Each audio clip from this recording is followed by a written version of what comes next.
سيئات أعمالنا من يهده الله فلا مضل له ومن يضلله فلا هادي له أشهد أن لا إله إلا الله وحده ولا شريك له ونشهد أن محمدا عبده ورسوله أرسله بالحق بشيرا ونذيرا أعوذ بالله من الشيطان الرجيم بسم الله الرحمن الرحيم يا أيها الذين آمنوا اتقوا الله حق تقاته ولا تموتن إلا وأنتم مسلمون يا أيها الناس اتقوا ربكم الذي خلقكم من نفس واحدة وخلق منها زوجها وبث منهما رجالا كثيرا ونساء واتقوا الله الذي تساءلون به والأرحام إن الله كان عليكم رقيبا يا أيها الذين آمنوا اتقوا الله وقولوا قولا سديدا يصلح لكم أعمالكم ويغفر لكم ذنوبكم ومن يطع الله ورسوله فقد فاز فوزا عظيما فإن خير الحديث كتاب الله وخير الهدي هدي محمد صلى الله عليه وسلم شر الأمور محدثاتها وكل محدثة بدعة وكل بدعة ضلالة وكل ضلالة في النار بسم الله الرحمن الرحيم قل هو الله أحد الله الصمد لم يلد ولم يولد ولم يكن له كفوا أحد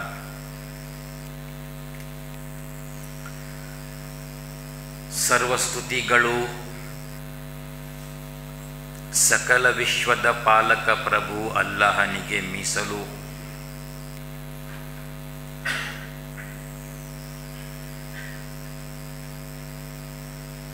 ಭೂಮಿಯೆಂಬ ಈ ಗ್ರಹದಲ್ಲಿ ಕೋಟ್ಯಾಂತರ ಮನುಷ್ಯರನ್ನು,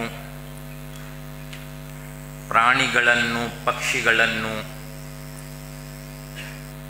ನೆಲ ಜಲಗಳಲ್ಲಿರುವ ಅಸಂಖ್ಯಾತ ಜೀವಿಗಳನ್ನು ಸೃಷ್ಟಿಸಿದ,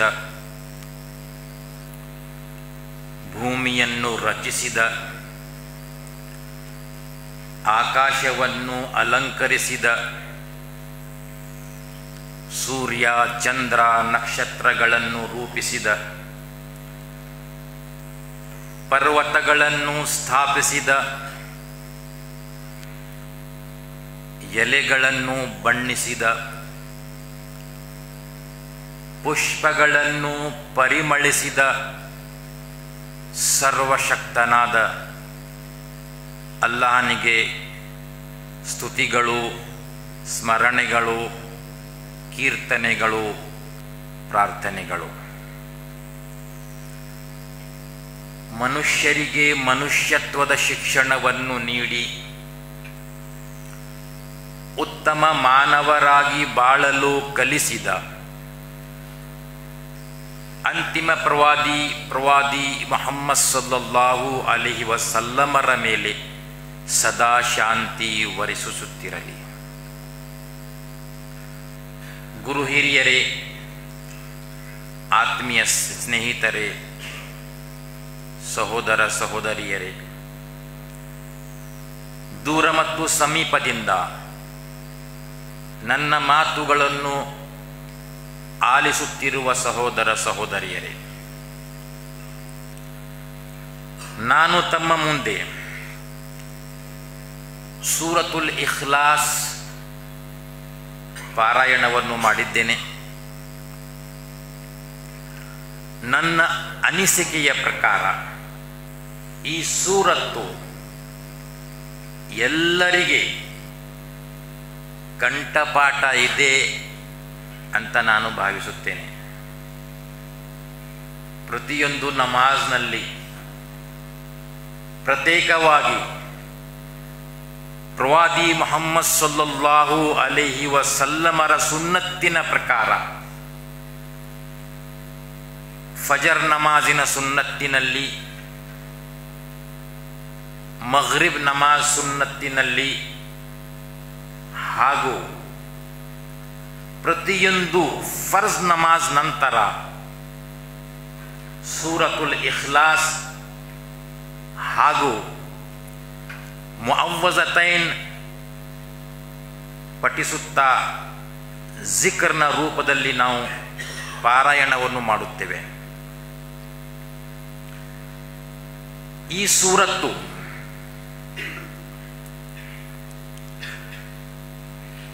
ಮೂರು ಭಾಗಗಳು ಕುರ್ಆನಿಗಾಗಿ. ಯಾರಾದರೂ ಒಂದು ಸಲ ಸೂರತುಲ್ ಇಖ್ಲಾಸ್ ಪಾರಾಯಣವನ್ನು ಮಾಡಿದರೆ ಕುರ್ಆನಿನ ಒಂದು ಭಾಗ ಪಾರಾಯಣ ಮಾಡಿದ ಪ್ರತಿಫಲ ಅವನಿಗೆ ಸಿಗುತ್ತದೆ.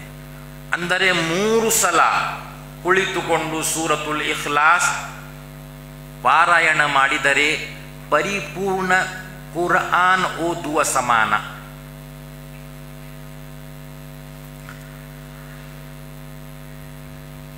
ಈ ಸೂರತ್ತು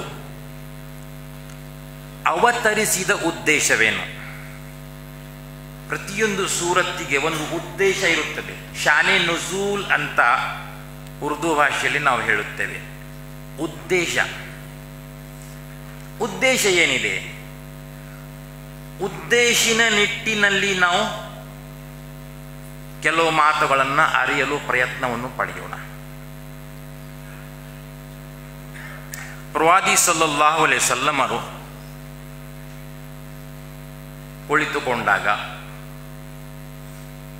ಕೆಲವರು ಬಂದು ಪ್ರವಾದಿಗಳಿಗೆ ಕೇಳುತ್ತಾರೆ, ಏನು? ಪ್ರವಾದಿಗಳೇ, ಅಲ್ಲಾಹನ ಕುಲಗೋತ್ರ ಯಾವುದು ಅಂತ.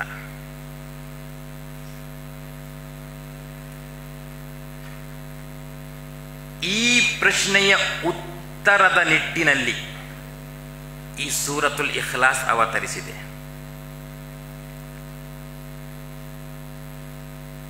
ಅಲ್ಲಾಹನು ಉತ್ತರವಾಗಿ ಹೇಳಿದನು, ಪ್ರವಾದಿಗಳೇ, ನನ್ನ ಕುಲಗೋತ್ರ, ನನ್ನ ಪರಿಚಯವನ್ನು ಅವರಿಗೆ ನೀಡಿ. ಕುಲ್ ಹು ಅಲ್ಲಾಹು ಅಹದ್, ಅಲ್ಲಾಹನು ಏಕೈಕನು. ಯಾವ ವಿಷಯದಲ್ಲಿ? ಆರಾಧನೆಯ ವಿಷಯದಲ್ಲಿ. ಅಂದರೆ ಅವನಿಗೆ ಯಾವುದೇ ಸೇರ್ಪಡೆ ಇಲ್ಲ, ಸಹದೇವನಿಲ್ಲ, ಬಹುದೇವರಿಲ್ಲ, ಪಾಲುಗಾರರಿಲ್ಲ, ಸಹಭಾಗಿಗಳಿಲ್ಲ, ಸಹಾಯಕರಿಲ್ಲ. ಸೃಷ್ಟಿ ಸಂರಕ್ಷಣೆ ಯಾವ ಕಾರ್ಯದಲ್ಲೂ ಅವನಂತಹನು ಮತ್ತೊಬ್ಬನಲ್ಲ. ಸಮಸ್ತ ಇಬಾದತ್ತಿನಲ್ಲಿ ಕುಲ್ ಹು ಅಲ್ಲಾಹ್, ಅವನಿಗೆ.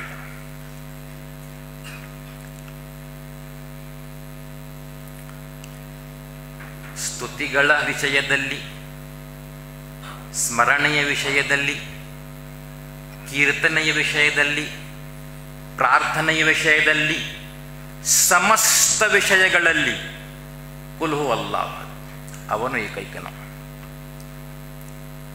ಸಾಮರ್ಥ್ಯದ ವಿಷಯದಲ್ಲಿ, ಅಧಿಕಾರದ ವಿಷಯದಲ್ಲಿ, ಆಧಿಪತ್ಯದ ವಿಷಯದಲ್ಲಿ, ಆಜ್ಞೆಗಳ ವಿಷಯದಲ್ಲಿ, ಸಮಸ್ತ ವಿಷಯಗಳಲ್ಲಿ ಕುಲ್ ಹು ಅಲ್ಲಾಹ್, ಅವನು ಏಕೈಕನು.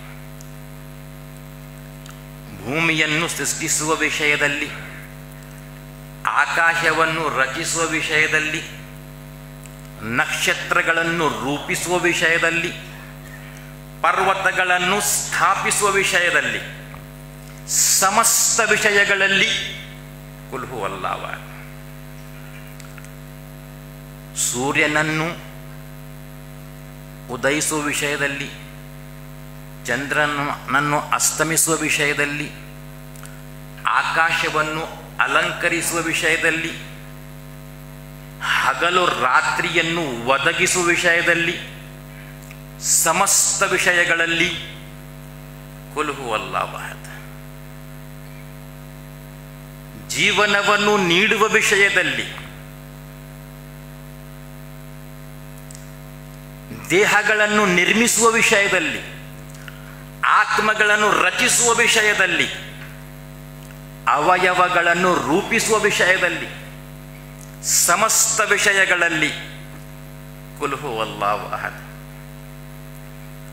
ಮಳೆಯನ್ನು ಸುರಿಸುವ ವಿಷಯದಲ್ಲಿ, ತಂಪನ್ನು ಚೆಲ್ಲುವ ವಿಷಯದಲ್ಲಿ, ಬಿಸಿಲನ್ನು ಹಾಕುವ ವಿಷಯದಲ್ಲಿ, ಬಿರುಗಾಳಿ ಬೀಸುವ ವಿಷಯದಲ್ಲಿ, ಸಮಸ್ತ ವಿಷಯಗಳಲ್ಲಿ ಕುಲ್ ಹುವಲ್ಲಾಹ್ ಅಹದ್. ಮರಗಳನ್ನು ಬೆಳೆಸುವ ವಿಷಯದಲ್ಲಿ, ಹಣ್ಣುಗಳನ್ನು ಹುಟ್ಟಿಸುವ ವಿಷಯದಲ್ಲಿ, ಎಲೆಗಳನ್ನು ಬಣ್ಣಿಸುವ ವಿಷಯದಲ್ಲಿ, ಪುಷ್ಪಗಳನ್ನು ಪರಿಮಳಿಸುವ ವಿಷಯದಲ್ಲಿ, ಸಮಸ್ತ ವಿಷಯಗಳಲ್ಲಿ ಕುಲ್ ಹುವಲ್ಲಾಹ್ ಅಹದ್. ಸಜ್ಜನರನ್ನು ಪರೀಕ್ಷಿಸುವ ವಿಷಯದಲ್ಲಿ, ದುರ್ಜನರನ್ನು ಶಿಕ್ಷಿಸುವ ವಿಷಯದಲ್ಲಿ, ನಿರ್ಗತಿಕರನ್ನು ವೀಕ್ಷಿಸುವ ವಿಷಯದಲ್ಲಿ, ದುರ್ಬಲರನ್ನು ರಕ್ಷಿಸುವ ವಿಷಯದಲ್ಲಿ, ಸಮಸ್ತ ವಿಷಯಗಳಲ್ಲಿ ಕುಲ್ ಹುವಲ್ಲಾಹ್ ಅಹದ್. ಅವನು ಏಕೈಕನು. ಇದಾಗಿದೆಯೇ ಪ್ರಥಮ ಆಯತ್ತಿನ ಸಂಕ್ಷಿಪ್ತ ಪರಿಚಯ. ಅಲ್ಲಾಹನು ತನ್ನ ಪರಿಚಯದಲ್ಲಿ 99 ನಾಮಗುಣಗಳಲ್ಲಿ ರಹಮಾನ್ ಉಪಯೋಗಿಸಲಿಲ್ಲ, ರಹೀಂ ಉಪಯೋಗಿಸಲಿಲ್ಲ. ಬದಲಾಗಿ ಅಲ್ಲಾ ಎಂಬ ಪದವನ್ನು ಉಪಯೋಗಿಸಿದ್ದಾನೆ.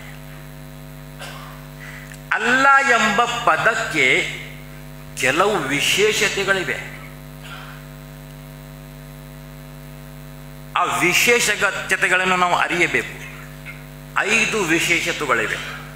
ಮೊದಲನೆಯದ್ದು, ಅಲ್ಲಾ ಎಂಬ ಪದವು ಲಿಂಗ ಮುಕ್ತ ಪದ. ನೋ ಮೇಲ್, ನೋ ಫಿಮೇಲ್. ಉದಾಹರಣೆ, ಪ್ರಪಂಚದಲ್ಲಿ 6912 ಭಾಷೆಗಳಿವೆ.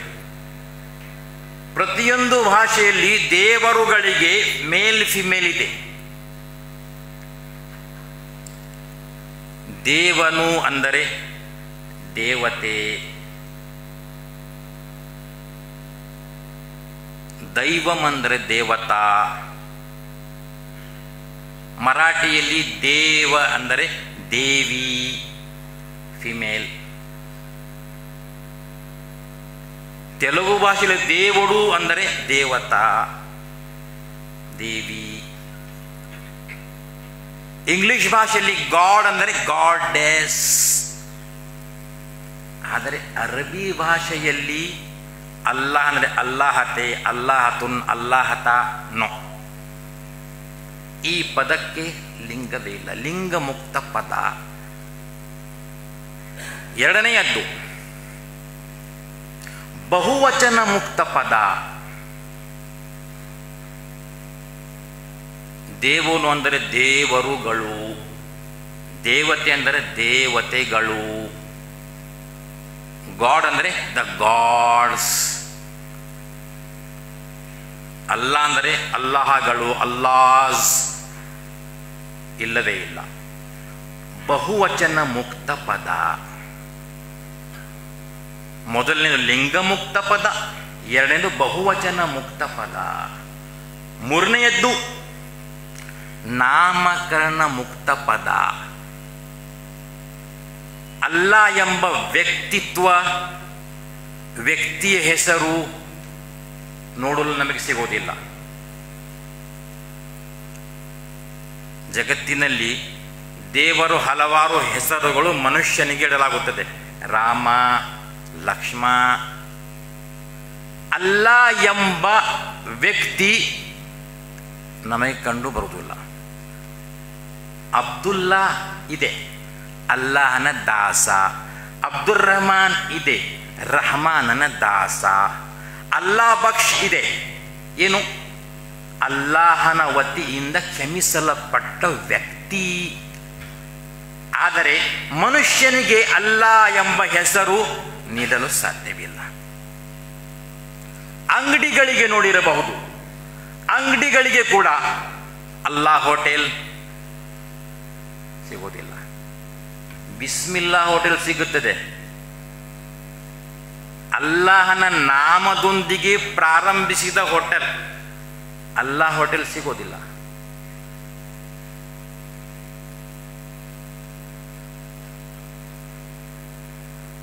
ಒಬ್ಬ ಸ್ವಾಮೀಜಿಯವರು ಒಂದು ಒಳ್ಳೆಯ ಮಾತನ್ನು ಕಾರ್ಯಕ್ರಮದಲ್ಲಿ ಹೇಳಿದರು. ಏನು ಅಂತ, ಮುಸ್ಲಿಮರು ಪ್ರವಾದಿ ಕಲಿಸಿಕೊಟ್ಟ ಪದ್ಧತಿಯ ಪ್ರಕಾರ ನಮಾಜ್, ರೋಜಾ, ಜಕಾತ್, ಹಜ್ ಎಲ್ಲ ಮಾಡುತ್ತಾರೆ. ಆದರೆ ಒಂದೇ ಒಂದು ಸರಾಯಿ ಅಂಗಡಿ, ಅಲ್ಲಾ ಬಾರ್ ಆ್ಯಂಡ್ ರೆಸ್ಟೋರೆಂಟ್ ಸಿಗೋದಿಲ್ಲ. ಆದರೆ ನಮ್ಮವರು ರಾಮ್ ಬಾರ್ ಆ್ಯಂಡ್ ರೆಸ್ಟೋರೆಂಟ್, ಇನ್ನು ರಾಮ ಕುಡಿ ಅಂತ ಹೇಳಿದ್ದಾನೇನು, ಮುಸ್ಲಿಮರು ಎಷ್ಟು ಒಳ್ಳೆಯವರು ಅಂತ ಒಂದು ಕಾರ್ಯಕ್ರಮದಲ್ಲಿ ಅವರು ಹೇಳಿದರು. ಅಲ್ಲಾಹನ ಹೆಸರು ಯಾವ ವ್ಯಕ್ತಿತ್ವ ಅಥವಾ ಯಾವುದಾದ್ರೂ ಒಂದು ಅಂಗಡಿ ಅದಕ್ಕೆ ನೀಡಲು ಸಾಧ್ಯವಿಲ್ಲ. ಇದು ಮೂರನೇ. ನಾಲ್ಕನೆಯದ್ದು, ಅಲ್ಲಾ ಎಂಬ ಪದವು ಪ್ರತಿಮೆ ಮುಕ್ತ ಪದ.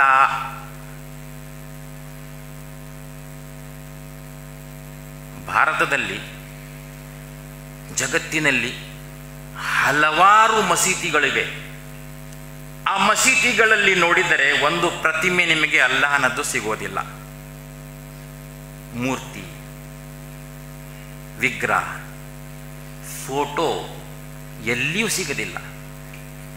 ಉಳಿದೆಲ್ಲ ಮಂದಿರ, ಮಠಗಳಲ್ಲಿ, ದೇವಸ್ಥಾನಗಳಲ್ಲಿ, ಪುಣ್ಯಕ್ಷೇತ್ರಗಳಲ್ಲಿ, ಚರ್ಚ್ಗಳಲ್ಲಿ ಎಲ್ಲ ಕಡೆ ನಮಗೆ ನೋಡಲು ಸಿಗುತ್ತವೆ.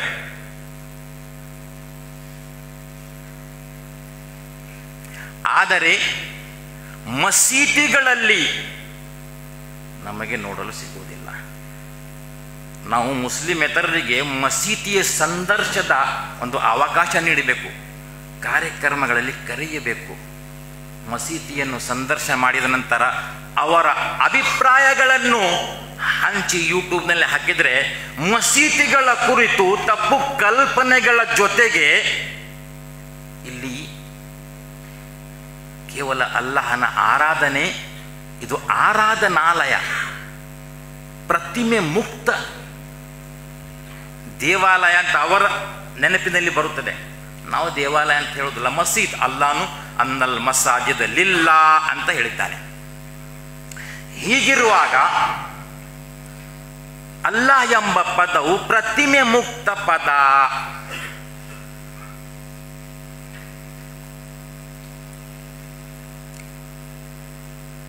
ಭಾರತದಲ್ಲಿ ಒಂದು ಸಂಘಟನೆ ಇದೆ, ಓಂ ಶಾಂತಿ ಪ್ರಜಾಪಿತ ಬ್ರಹ್ಮಕುಮಾರಿ ಅಂತ. ಅವರು ಪ್ರತಿಮೆ ಪೂಜೆ ಮಾಡುವುದಿಲ್ಲ. ರಾಮ್ ಕಿ ಪೂಜಾ ನಾಯಿ, कृष्ण की नहीं नहीं, भगवान बुद्ध की नहीं, बिल्कुल प्रतिमा की पूजा ही नहीं करते हम.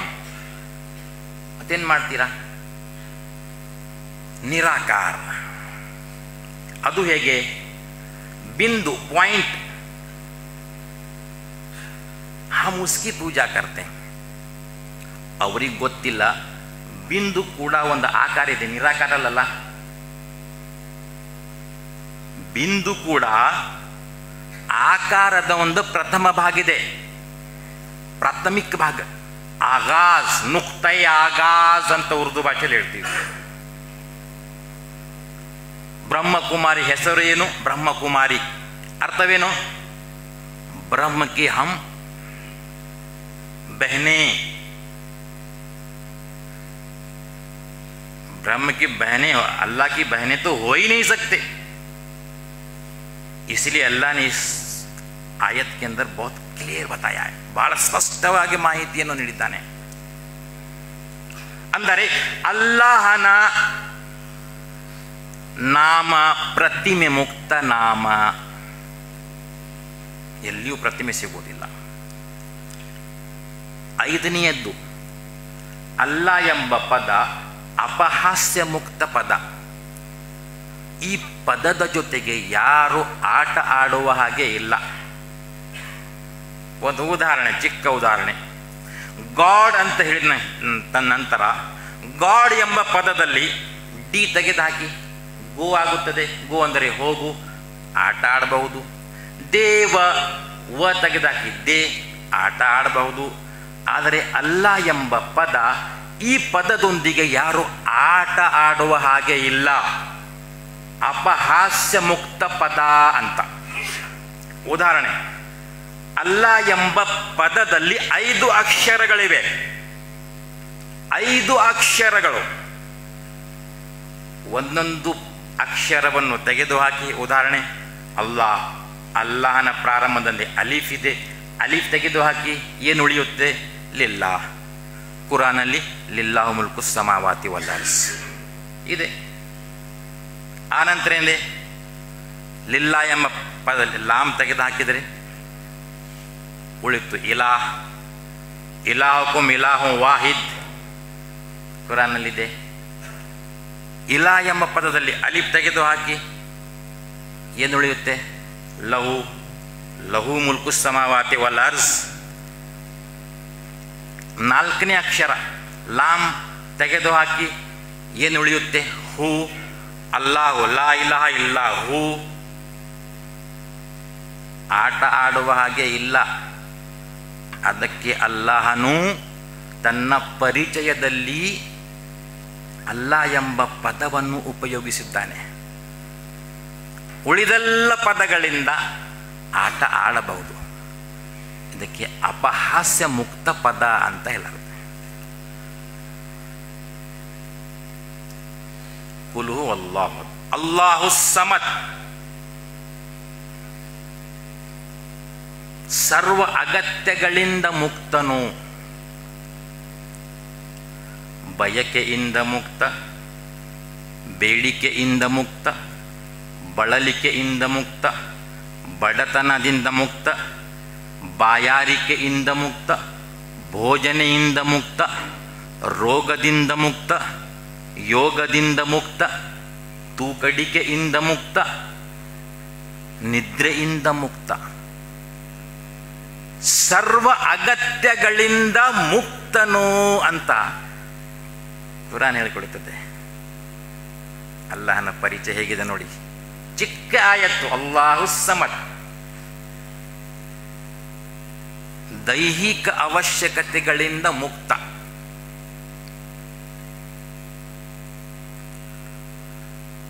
ಅಲ್ಲಾಹು ಸಮದ್. ಲಂ ಯಲಿದ್ ವಲಂ ಯೂಲದ್. ಅವನಿಗೆ ಯಾವುದೇ ಸಂತಾನವಿಲ್ಲ, ಅವನು ಯಾರ ಸಂತಾನವೂ ಅಲ್ಲ. ಅಂದರೆ ಜನನದಿಂದ ಮುಕ್ತ, ಮರಣದಿಂದ ಮುಕ್ತ, ತಂದೆ ತಾಯಿಗಳಿಂದ ಮುಕ್ತ, ಮಡದಿ ಮಕ್ಕಳಿಂದ ಮುಕ್ತ, ಸಂತಾನಗಳಿಂದ ಮುಕ್ತ, ಕುಲಗೋತ್ರಗಳಿಂದ ಮುಕ್ತ. ಪ್ರಶ್ನೆ ಏನಾಗಿತ್ತು? ಅಲ್ಲಾಹನು ಯಾವ ಕುಲಗೋತ್ರದವನು? ಲಂ ಯಲಿದ್ ವಲಂ ಯೂಲದ್. ಬುಖಾರಿ ಹದೀಸ್ ಇದೆ. ಅಬು ಹುರೈರ ರಾವಿ. ಅಲ್ಲಾಹನು ಹೇಳುತ್ತಾನೆ, ಆದಮನ ಪುತ್ರನು ನನ್ನನ್ನು ಬೈಯುತ್ತಾನೆ. ಅದು ಹೇಗೆ? ಇನ್ನಲಿ ವಲದನ್, ನನಗೆ ಪುತ್ರನು ಇದ್ದಾನೆ ಎಂಬ ಹೇಳುವುದೇ ನನ್ನನ್ನು ಬೈಯುವುದಾಗಿದೆ. ಯೇಸು ಕ್ರೈಸ್ತರನ್ನು ಅಲ್ಲಾಹನ ಪುತ್ರ ಉಜೈರ್ ಇಬ್ನುಲ್ಲಾ ಅಲ್ಲಾಹನ ಪುತ್ರ. ಅಲ್ಲಾಹನು ಎಲ್ಲ ರೀತಿಯಿಂದ ಮುಕ್ತನಾಗಿದ್ದಾನೆ. ಸೂರತುಲ್ ಆರಾಫ್, ಇನ್ನಲ್ಲದೀನ ತದಊನ ಮಿನ್ ದೂನಿಲ್ಲಾಹಿ ಇಬಾದುನ್ ಅಮ್ಸಾಲಕುಂ. ಅಲ್ಲಾಹನನ್ನು ಹೊರತುಪಡಿಸಿ ನೀವು ಕರೆದು ಪ್ರಾರ್ಥಿಸುತ್ತಿರುವ ಎಲ್ಲರೂ ನಿಮ್ಮಂತಿರುವ ದಾಸರೇ ಆಗಿದ್ದಾರೆ. ಇಬಾದುನ್ ಅಮ್ಸಾಲಕುಂ, ನಿಮ್ಮಂತಿರುವ ದಾಸರೇ ಅಂದರೆ ಅವರು ಜನನದಿಂದ ಮುಕ್ತರಲ್ಲ, ಮರಣದಿಂದ ಮುಕ್ತರಲ್ಲ, ತಂದೆ ತಾಯಿ ಮಡದಿ ಮಕ್ಕಳಿಂದ ಮುಕ್ತರಲ್ಲ, ಸಂತಾನಗಳಿಂದ ಮುಕ್ತರಲ್ಲ, ಬಯಕೆಗಳಿಂದ ಮುಕ್ತರಲ್ಲ, ದೈಹಿಕ ಅವಶ್ಯಕತೆಗಳಿಂದ ಮುಕ್ತರಲ್ಲ. ಇಬಾದುನ್ ಅಮ್ಸಾಲಕುಂ, ನಿಮ್ಮಂತಿರುವ ದಾಸರೇ ಆಗಿದ್ದಾರೆ, ದೇವರಲ್ಲ.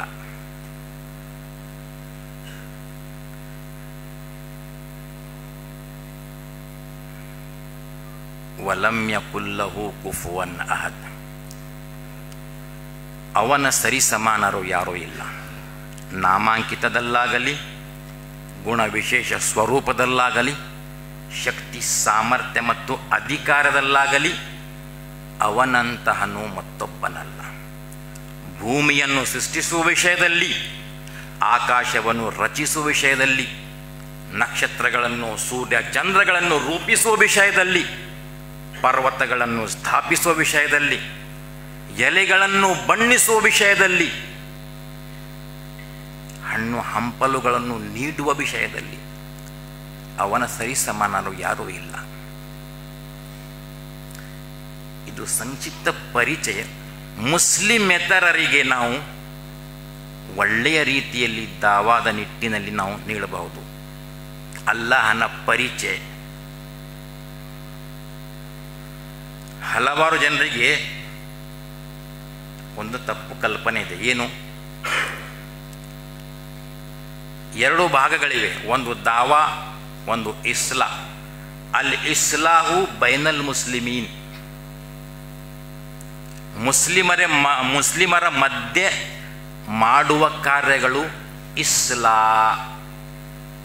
ಅದ್ದಾವತು ಗೈರುಲ್ ಮುಸ್ಲಿಮೀನ್, ಮುಸ್ಲಿಮೇತರರಲ್ಲಿ ನಾವು ಮಾಡುವ ಕಾರ್ಯ ಅದು ದಾವಾ. ಇವತ್ತು ಹಲವಾರು ವಿಷಯಗಳು ಎದ್ದು ನಿಂತಿವೆ. ಅಜಾನ್ ಆಗಲಿ, ಹಲಾಲ್ ಆಗಲಿ, ಹಿಜಾಬ್ ಆಗಲಿ. ಈಗ ಮುಂದೆ ಜುಮಾ ನಮಾಜ್ ನಿಲ್ಲಿಸಬೇಕು ಅಂತ ಕೋರ್ಟಿಗೆ ಹಾಕಿದ್ದಾರೆ.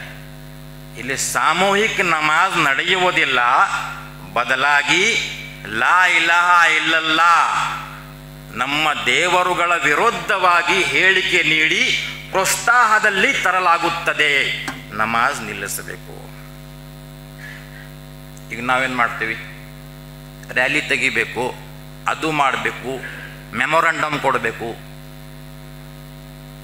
ಇದು ಪರಿಹಾರ ಅಲ್ಲ ಸ್ವಾಮಿ, ಇದು ಪರಿಹಾರ ಅಲ್ಲ. ನಾವು ದಾವತ್ತನ್ನು ತಲುಪಿಸಬೇಕು.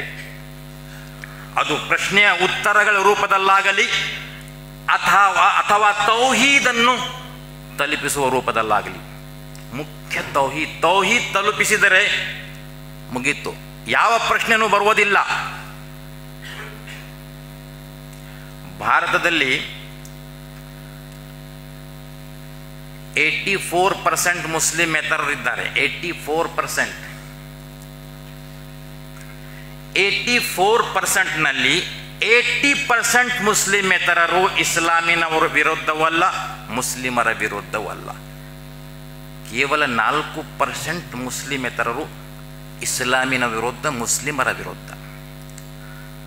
ನಾವು ಪ್ರಶ್ನೆ ಉತ್ತರಗಳ ರೂಪದಲ್ಲಾಗಲಿ ಅಥವಾ ತೌಹೀದಿನ ನಿಟ್ಟಿನಲ್ಲಾಗಲಿ 80% ಮುಸ್ಲಿಮರಿಗೆ ದಾವತ್ತನ್ನು ತಲುಪಿಸಬೇಕು. ನಾವು ಎಷ್ಟು %?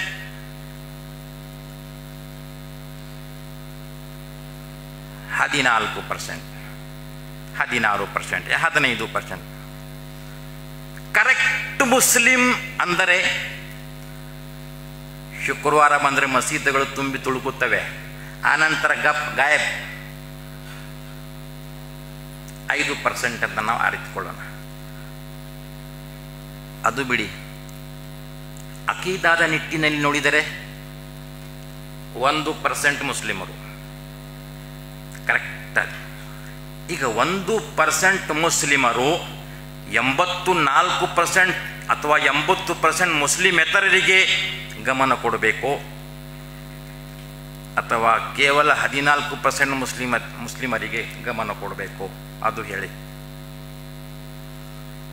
ಯಾಕೆಂದರೆ ನಮ್ಮ ಇಸ್ಲಾಗಾಗಿ ಜುಮಾ ಇದೆ, ಮುಸ್ಲಿಮೇತರಿಗೆ ಜುಮಾ ಇದೆಯಾ? ಏನಾದರೂ ವ್ಯವಸ್ಥೆ ಇದೆ? ಅಗತ್ಯ ಇದ್ದರೆ ನಮ್ಮ ಕಾರ್ಯಕ್ರಮ ಇರುತ್ತವೆ, ಅಗತ್ಯ ಇದ್ದರೆ ಪ್ರತಿದಿನ ದರ್ಸುಲ್ ಕುರಾನ್, ದರ್ಸುಲ್ ಹದೀಸ್ ಕ್ಲಾಸ್ಗಳು ಇರುತ್ತವೆ. ಅವರಿಗಾಗಿ ಏನು ಅಲ್ರಿ, ನಮಗೆ ಕೊಡಲಿಕ್ಕೆ ಮಟೀರಿಯಲ್ ಇಲ್ಲ ಮುಸ್ಲಿಮೇತರರಿಗೆ. ದಿಲ್ಲಿಯಿಂದ ಹಿಡಿದು ಇಲ್ಲಿಯವರೆಗೆ ನಾವು ನೋಡಿದರೆ ನಮ್ಮ ಬಳಿ ಮುಸ್ಲಿಮೇತರರಿಗೆ ನೀಡಲಿಕ್ಕೆ ಸಂದೇಶ ಇಲ್ಲ, ಮಟೀರಿಯಲ್ ಬೇಕಲ್ಲ. ಯಾವ ರೀತಿ ನಾವು ಕೆಲಸ ಮಾಡಬೇಕು? 1% ಮುಸ್ಲಿಮರಲ್ಲಿ ವಿಚಾರಿಸಿ ಕುಳಿತುಕೊಂಡು ಎಷ್ಟು % ದಾವಾ ಮಾಡುವವರಿದ್ದಾರೆ? 0.1%.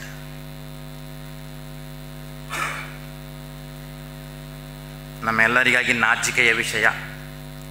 ಅದಕ್ಕೆ ಒಂದು ಕಡೆ ಮುಸ್ಲಿಮರಿಗೆ 10 ಶಾಲಾ ಕಾಲೇಜುಗಳು ನಿರ್ಮಿಸಬೇಕು ಅಂತ ಸರ್ಕಾರ ಹೇಳುತ್ತದೆ, ಇನ್ನೊಂದು ಕಡೆ ರದ್ದುಪಡಿಸಲಾಗುತ್ತದೆ. ಎರಡು ವಿಷಯ. ತಮಾಷೆ ತಮಾಷೆ ತಮಾಷೆನೇ ತಮಾಷೆ. ಈ ತಮಾಷೆಗಳನ್ನು ಮುಕ್ತಗೊಳಿಸಬೇಕೆಂದರೆ ಅಲ್ಲಾಹನ ಸಂದೇಶ ಮಸೀದಿಗಳಲ್ಲಿ ಇರಬಾರದು, ಹೊರಗಡೆ ಬರಬೇಕು. ಪ್ರಾಕ್ಟಿಕಲ್ ರೂಪದಲ್ಲಿ ಬಂದರೆ ಮಾತ್ರ ಇದು ಒಳ್ಳೆಯದ್ದು, ನಮಗಾಗಿ ಮತ್ತು ನಿಮಗಾಗಿ. ಇಲ್ಲ ಅಂದರೆ ಅಲ್ಲಾಹನು ನಮ್ಮೆಲ್ಲರಿಗೆ ಅವರಿಂದ ಅತ್ಯಾಚಾರ ನಮ್ಮ ಮೇಲೆ ಬೆಸಗಿ ನಮ್ಮನ್ನು ಮುಗಿಸಿ ಅದರಲ್ಲಿಯೇ ಒಂದು ಜಮಾತನ್ನು ನಿರ್ಮಿಸಿ ದಾವಕ್ಕಾಗಿ ನಿಲ್ಲಿಸ್ತಾನೆ. ಇದು ಆಗುತ್ತೆ.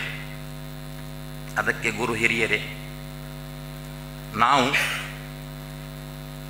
ಅಲ್ಲಾಹನ ಸಂದೇಶವನ್ನು ತಲುಪಿಸಬೇಕೆಂದರೆ ಮೊಟ್ಟ ಮೊದಲು ಇಂಥ ಚಿಕ್ಕ ಚಿಕ್ಕ ಸೂರತ್ತುಗಳನ್ನು ಅಧ್ಯಯನ ಮಾಡಿ ನಮ್ಮ ನಮ್ಮ ವಾತಾವರಣದ ಪ್ರಕಾರ ಈ ಅಲ್ಲಾಹನ ಸಂದೇಶವನ್ನು ತಲುಪಿಸಿದರೆ ನಮ್ಮಲ್ಲಿರುವಂಥ ಎಲ್ಲ ರೀತಿಯ ವ್ಯತ್ಯಾಸಗಳು ಮುಕ್ತಗೊಳ್ಳುತ್ತವೆ. ಇಲ್ಲ ಅಂದರೆ ಅಲ್ಲಾಹನು ಹೇಳುತ್ತಾನೆ, ನಿಮ್ಮ ಮೇಲೆ ನಾನು ಅಜಾಬನ್ನು ಹೇರುವೆನು. ಎಂಥ ಅಜಾಬು? ಮೊದಲನೇ ಅಜಾಬ್ ಯಲ್ಬಿಸುಕುಂ ಶಿಯನ್,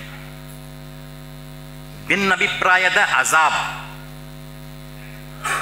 ಇದು ಎಲ್ಲ ಕಡೆ ಇದೆ. ಮಸೀದಿಗಳಲ್ಲಿ ನೋಡಿ ಭಿನ್ನಾಭಿಪ್ರಾಯಗಳು. ಒಂದು ಶಾಲಾ ಕಾಲೇಜ್ ಆಡಳಿತ ಮಂಡಳಿ ಅಲ್ಲಿನೂ ಭಿನ್ನಾಭಿಪ್ರಾಯಗಳು. ಒಂದು ಎಲ್ಲಾದರೂ ಒಂದು ಏನಂದ್ರೆ ಒಂದು ಸೊಸೈಟಿ ಇದೆ, ಭಿನ್ನಾಭಿಪ್ರಾಯಗಳು. ಮನುಷ್ಯ ಏನು ಅರ್ಥ ಮಾಡ್ಕೋತಾನೆ? ಈ ಮನುಷ್ಯನಿಗೆ ತೆಗೆದು ಹಾಕಿದರೆ ಸೊಸೈಟಿಯಿಂದ ಕರೆಕ್ಟ್ ಆಗತ್ತೆ.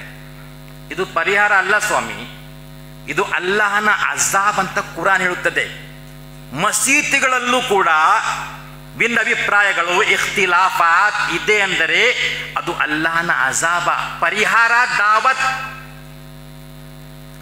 ಆ ಮನುಷ್ಯನಿಗೆ ಕಮಿಟಿಯಿಂದ ತೆಗೆದು ಹಾಕಿದರೆ ಪರಿಹಾರ ಅಲ್ಲ, ಪರಿಹಾರ ದಾವತ್.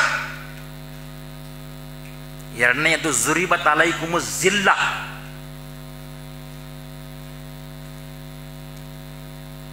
ಎಲ್ಲ ಕಡೆ ಇಜ್ಜತ್ ಹರಾಜ್. ಇದು ಅಲ್ಲಾಹನ ಅಜಾಬ್ ಅಂತ ಕುರಾನ್ ಹೇಳುತ್ತದೆ. ಮೂರನೆಯದ್ದು, ನಿಮ್ಮ ಅಧಿಕಾರಿಗಳು, ಅತ್ಯಾಚಾರಿ ಅಧಿಕಾರಿಗಳನ್ನು ನಾನು ಹೇರುವೆನು. ನಡೀತಾ ಇದೆ. ಇದಕ್ಕೆ ಪರಿಹಾರ ಏನು? इसको वोट दो, इसको लेके आओ इलेक्शन में, हम कामयाब हो जाएगा, ये हमारा भला करेगा, वो हमारा भला करेगा, कोई तुम्हारा कुछ भला नहीं करेगा जब तक अल्लाह न चाहे. ಅಲ್ಲಾಹನು ಇಚ್ಛಿಸಿದರೆ ಮಾತ್ರ ಒಳ್ಳೆಯ ಪರಿಹಾರ ನಮಗೆ ಸಿಗಬಹುದು. ಅದಕ್ಕೆ ಗುರು ಹಿರಿಯರೇ, ನಾವೆಲ್ಲವನ್ನೂ ಬಿಟ್ಟುಕೊಟ್ಟು ಈ ಅಲ್ಲಾಹನ ಸಂದೇಶವನ್ನು ತಲುಪಿಸಲಿಕ್ಕಾಗಿ ನೋಡಿ ನಾವು ಕಾರ್ಯಕ್ರಮ ಇದೆ ಅಲ್ಹಮ್ದುಲಿಲ್ಲಾ. ಯಾವ ರೀತಿಯಲ್ಲಿ ಮುಸ್ಲಿಮರ ಮುಸ್ಲಿಮರು ಎಲ್ಲರೂ ತೌಹೀದ್ ಅರಿಯಬೇಕು ಅಂತ ಆಸೆ, ಎಲ್ಲ ಕಡೆ ಕಾರ್ಯಕ್ರಮ. ಕುರಾನ್ ಅರಿಯಬೇಕು ಅಂತ ಆಸೆ, ಲರ್ನ್ ಕುರಾನ್, ಎಲ್ಲ ಕಡೆ ಕಾರ್ಯಕ್ರಮ. ಮುಸ್ಲಿಮೇತರರು ಇಸ್ಲಾಮನ್ನು ಅರಿಯಬೇಕು ಅಂತ ಆಸೆ ಹುಟ್ಟಿ ಹಾಕಿ ಅದಕ್ಕೋಸ್ಕರ ಪ್ರಯತ್ನವನ್ನು ನಡೆಸಿ ಎಲ್ಲ ಕಡೆಯಿಂದ, ಆಗ ಇದಕ್ಕೆ ಪರಿಹಾರ ಸಿಗುತ್ತದೆ. ಅಲ್ಲಾಹನು ನಮ್ಮೆಲ್ಲರಿಗಾಗಿ ಈ ತೌಹೀದಿನ ದಾವತ್ತನ್ನು ಮುಸ್ಲಿಂ ಮತ್ತು ಮುಸ್ಲಿಮೇತರರಲ್ಲಿ ತಲುಪಿಸಲು ಅವಕಾಶ ನೀಡಿಕೊಡಲಿ. ಹಲವಾರು ಜನ ರೋಗಿ ಇದ್ದಾರೆ, ಅಲ್ಲಾಹನು ಅವರಿಗೆ ರೋಗ ನಿವಾರಣೆ ಮಾಡಲಿ. ಹಲವಾರು ಯುವಕರು ಸಂಕಟದಲ್ಲಿದ್ದಾರೆ, ಆ ಸಂಕಟವನ್ನು ಅಲ್ಲಾಹನು ದೂರಪಡಿಸಲಿ. ಹಾಗೂ ಎರಡನೇ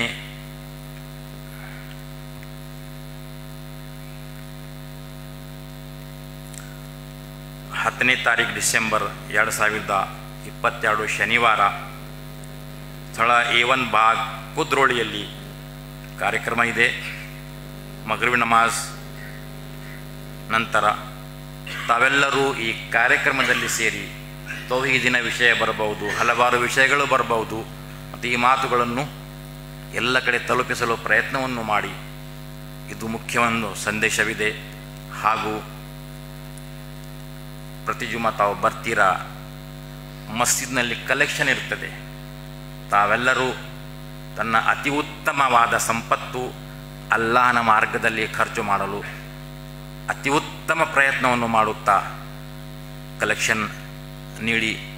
ಅಲ್ಲಾಹನು ನಮ್ಮೆಲ್ಲರಿಗಾಗಿ ನಮ್ಮ ಪಾಪಗಳನ್ನು ಕ್ಷಮಿಸಲಿ. ಬಾರಕಲ್ಲಾಹ್ ಲನಾ ವ ಲಕುಂ ಫಿಲ್ ಕುರ್ಆನಿ ನಫಾನಾ ಇಯ್ಯಾಕುಂ ಲದಿಕ್ರಿನ ವ ತಆಲಾ ಜವಾದುನ್ ಕಿವರಬ್ನ.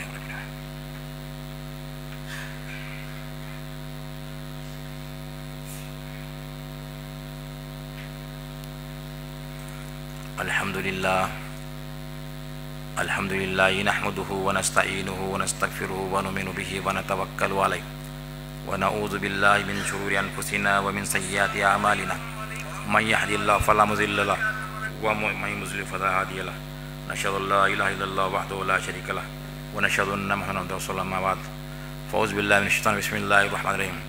ಇನ್ನಲ್ಲಾಹ ವ ಮಲಾಯಿಕತಹು ಯಸಲ್ಲೂನ ಅಲನ್ ನಬಿ ಯಾ ಅಯ್ಯುಹಲ್ಲಝೀನ ಆಮನು ಸಲ್ಲು ಅಲೈಹಿ ವ ಸಲ್ಲಿಮು ತಸ್ಲೀಮಾ. اللهم صل على محمد وعلى آل محمد كما صليت على إبراهيم وعلى آل إبراهيم إنك حميد مجيد. اللهم انصر الإسلام والمسلمين. اللهم أعز الإسلام والمسلمين وأذل الشرك والمشركين. عباد الله رحمني ورحمكم الله. إن الله يأمر بالعدل والإحسان وإيتاء القربى وينهى عن الفحشاء والمنكر والبغي يعظكم لعلكم تذكرون. اذكروا الله يذكركم ويغفر لكم ولذكر الله تعالى أعلى وأولى وعز وجل وتم.